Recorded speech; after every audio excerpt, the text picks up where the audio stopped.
Adventures of Huckleberry Finn by Mark Twain. Chapter 35 continued. Along during the morning I borrowed a sheet and a white shirt off of the clothesline, and I found an old sack and put them in it, and we went down and got the foxfire and put that in too. I called it borrowing because that was what Pap always called it. But Tom said it weren't borrowing, it was stealing. He said we was representing prisoners, and prisoners don't care how they get a thing, so they get it, and nobody don't blame them for it either. It ain't no crime in a prisoner to steal the thing he needs to get away with, Tom said. It's his right. And so, as long as we was representing a prisoner, we had a perfect right to steal anything on this place we had the least use for, to get ourselves out of prison with. He said if we weren't prisoners, it would be a very different thing, and nobody but a mean, ornery person would steal when he weren't a prisoner. So we allowed we would steal everything there was that come handy. And yet he made a mighty fuss one day after that when I stole a watermelon out of a nigger patch and eat it, and he made me go and give the niggers a dime without me telling them what it was for. Tom said that what he meant was we could steal anything we needed.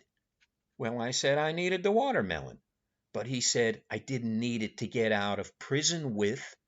That's where the difference was. He said if I'd have wanted it to hide a knife in and smuggle to Jim to kill the sense skull with, it would have been all right.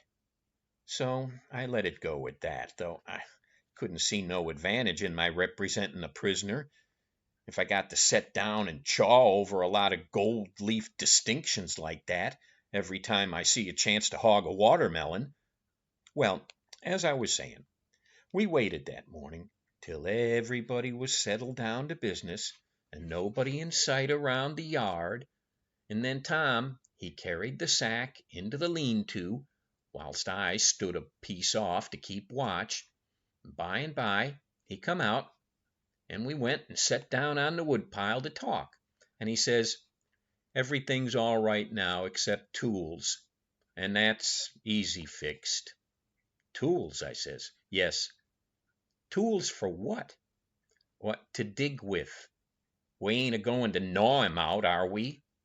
Well, ain't them old crippled picks and things in there good enough to dig a nigger out with, I says. He turns on me, looking pitying enough to make a body cry, and says, Huck Finn, did you ever hear of a prisoner having picks and shovels and all the modern conveniences in his wardrobe to dig himself out with? Now I want to ask you, if you got any reasonableness in you at all, what kind of a show would that give him to be a hero? Why, they might as well lend him the key and done with it. Picks and shovels. Why, they wouldn't furnish 'em to a king. Well, then, I says, if you don't want the picks and shovels, what do we want? A couple of case knives?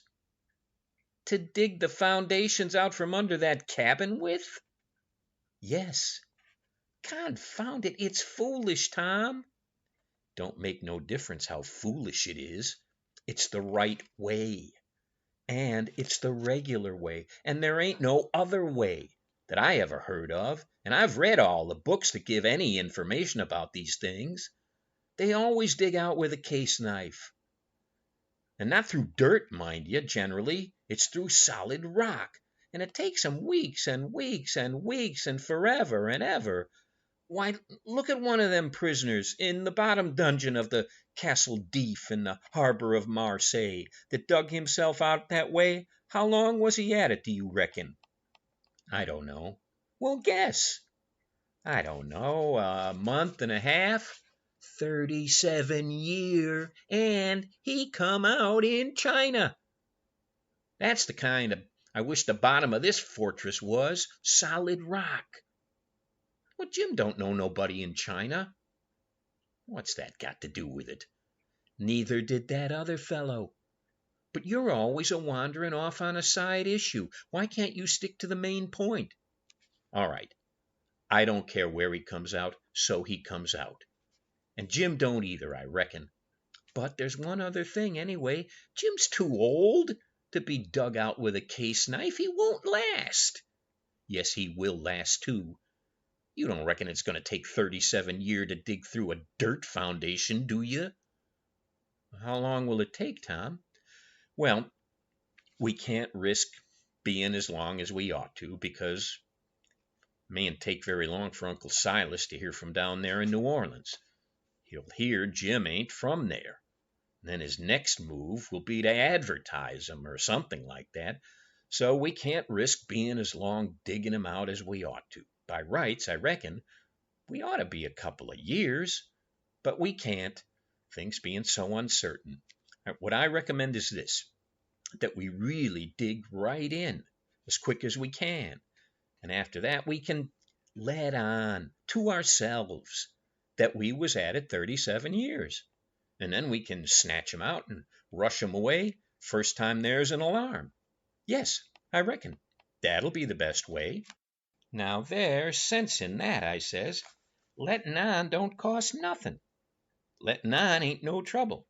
And if it's any objection, I don't mind letting on we was at it 150 year. It wouldn't strain me none after I got my hand in. So I'll mosey along now and smooch a couple of case knives. Smooch 3, he says. We want one to make a saw out of.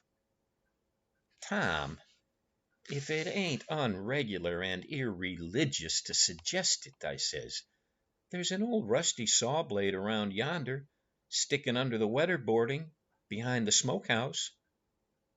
He looked kind of weary and discouraged like. It ain't no use to try to learn you nothing, Huck. Run along and smooch the knives, 3 of 'em. So I done it.